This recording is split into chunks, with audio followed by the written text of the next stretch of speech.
വ്യക്തിഹത്യ ആരെയും ഞാൻ നടത്തിയിട്ടില്ല, ഇനി നടത്താൻ ഉദ്ദേശിച്ചില്ല. എന്നെ നടത്തുന്നുണ്ട്. എൻ്റെ അച്ഛനും വരെ വിളിച്ചിട്ടുണ്ട് ഐസി മെമ്പർ അടുത്ത കാലത്ത്. എൻ്റെ പേര് പോലെ സുധാ കുരൻ എന്ന ഒരാൾ അമ്പലപ്പുഴക്കാരൻ പേരുണ്ട്, സുധാ കുരൻ.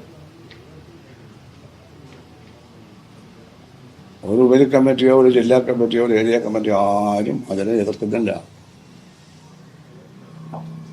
ഒന്നുകിൽ നിന്ന് ശ്രദ്ധിക്കുന്നില്ലയോ അല്ല. നമ്മളിപ്പോൾ ക്ഷേത്രത്തിലേക്ക് ജോലി വാങ്ങിച്ചു കൊടുത്തത് ജില്ലാ കമ്മിറ്റി ഉണ്ടോ? ക്ഷേത്രത്തിൽ നിന്നും കയറ്റാൻ പറ്റിയ ആളല്ല, അയാളുടെ ഭക്ഷണ രീതി അതിൽ പറ്റിയതല്ല. അത്ര ഞാൻ പറയുന്നത്. ഇതെവിടെ നടക്കുന്നത്?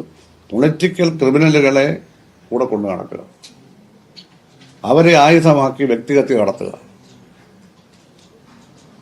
അത് ഇന്നാലൊന്നുമില്ല. പാർട്ടിക്കകത്ത് നിൽക്കുന്നവരെയും നടത്തുന്നതുകൊണ്ടാണല്ലോ എൻ്റെ അച്ഛനെ വിളിച്ചത്. എൻ്റെ അച്ഛനെ അത് കണ്ടില്ല. അത് ആരായിരുന്നു അറിയാവോ? ആയിരക്കണക്കിന് കുട്ടികളെ അക്ഷരം പഠിപ്പിച്ച ആളാണ് അദ്ദേഹം. ഒരു സാധാരണ ചെറുകിട കൃഷിക്കാരൻ. രാവിലെ 7 മണിക്ക് പൂന്താലിയുമായി കിളയ്ക്കാൻ പോകും. ഞങ്ങൾക്ക് കുറച്ച് സ്ഥലമുണ്ട്, ഞങ്ങൾ തന്നെ ജോലിക്കാരെ നിർത്താൻ ഞങ്ങളും കിളച്ചേ വിറ്റുപോയി. 8:30 മണിയാകുമ്പോൾ തിരിച്ചു വന്ന് റെഡിയായിട്ട് സ്കൂളിൽ പോകണം. അങ്ങനെ അധ്വാനിച്ച് ജീവിച്ച ഞങ്ങളുടെ അച്ഛൻ. അദ്ദേഹം മരിക്കുമ്പോൾ കമ്മ്യൂണിസ്റ്റുകാരനാണ്.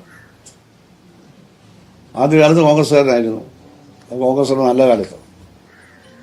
പിന്നെ കമ്മ്യൂണിസ്റ്റുകാരനാണ്. ഭുവനേശ്വരൻ്റെ സംഭവം കൂടെ വന്നതോടുകൂടി മൊത്തം ഏതാണ്ട് 2000-ലേറെ ഫാമിലികളുണ്ട് ഞങ്ങളുടേത്.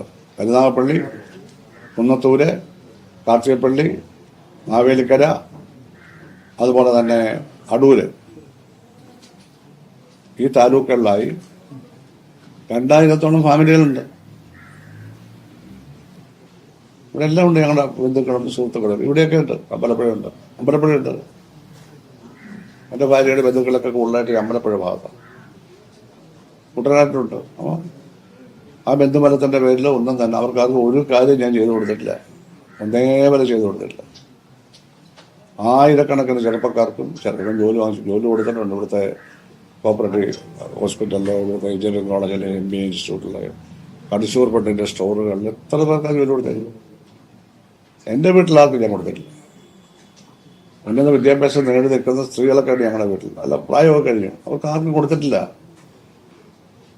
അങ്ങനെയുള്ള യാതൊരു ആരോപണവും ആർക്കും ഉന്നയിക്കാനും പറ്റില്ല. അപ്പം ഇങ്ങനെയൊക്കെയുള്ള പാർട്ടി ജീവിതം നയിക്കുന്ന ഒരാളെ വ്യക്തിഹത്യ നടത്തുന്നത് എന്തിനാണ്?